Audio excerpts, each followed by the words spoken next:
This is part of your Unit 2 Week 1 test. And the comprehension skill we've been working on is compare and contrast. Compare tells how things are alike or the same. Contrast tells how things are different or not the same.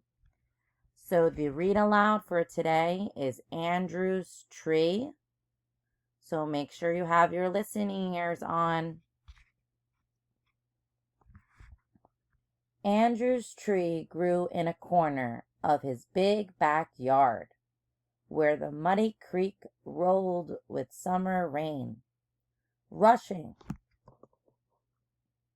water tickled the roots and lapped at the lower branches. Some days Andrew liked to lie beneath its cool green umbrella. The leaves at the top of the tree swallowed up most of the sun's rays. Only the leftover drops dribbled down and made changing patterns on his legs. Some days Andrew liked to swing on his climbing rope his father had hung from a sturdy branch. He ran with flying feet and grabbed the rope just above the fourth knot. With a mighty swing, he kicked the willow's outermost leaves. Andrew imagined that if he let go, he could fly to the top of the apple tree nearby.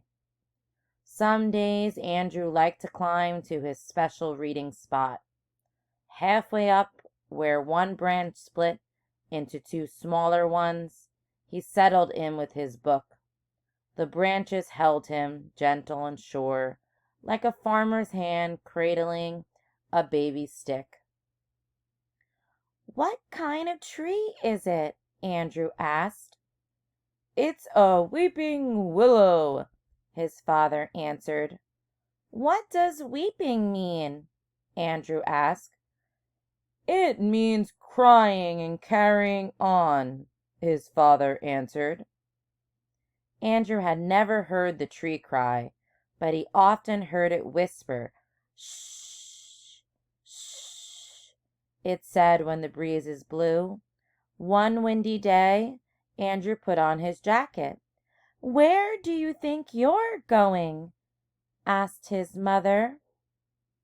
"To my tree," he answered.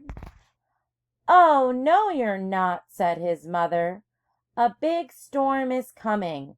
You'll have to stay inside and find something else to do." Andrew sat by the window, wishing he were outside. He watched the clouds darken and lower, and the wind began to bend the trees. Through the window, Andrew heard a wailing siren. "Andrew, quickly, downstairs!" called his mother. They hurried to the basement. The wind howled, branches scratched on the siding, hail pleated the basement windows, thunder crashed with such force that Andrew thought the glass might break. After the storm passed, Andrew and his parents surveyed the damage. In the corner of the backyard, Andrew's tree was split. Half of its branches lay scattered on the ground. Andrew's special reading branch was smashed beneath another, and the climbing rope was a twisted snarl. "I'd better call the tree service to cut that willow down," said his mother. "You can't!" yelled Andrew. "It's my tree!" "It can't live any longer like that," she said. "It's hurt too badly." The next day 4 workers came to remove the tree. Their saws with sharp teeth spinning sounded like wild animals. "Arr, roar!" They chewed deep in the willow tree. The tree popped and snapped as it fell. All day long the workers cut, hauled, and stacked. When they were finished, only a stump remained. "Look here, Andrew," his mother called, pointing to the stump. "See those rings inside the trunk?" Andrew saw circles that looked like ripples on a pond. Nature gave your tree a golden ring for each year of its life, she explained. Count them. You'll see that your tree lived a long time here by the creek. Andrew counted 73 rings, but it didn't make him feel any better. The next day, Andrew carried a book out to the backyard. Sitting in the grass, he climbed on top of the willow stump. From there, he could see a frog sunning itself in the creek. He could see a cardinal hiding in the apple tree and his mother standing at the back door. "Pretty good lookout," he said. Andrew climbed down and backed away from the stump, then raced toward it. Using the stump as a springboard, he rocketed through the air. "Wow! Great launch pad," he said. He sat down and leaned against the stump. His back nestled into a curve between two outstretched roots.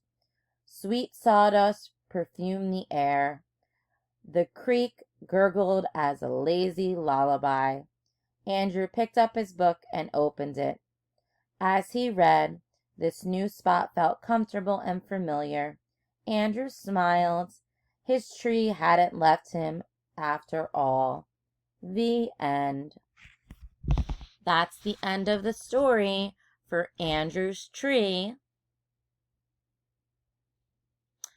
Take this time to listen to the video again before you complete the activity on the next slides.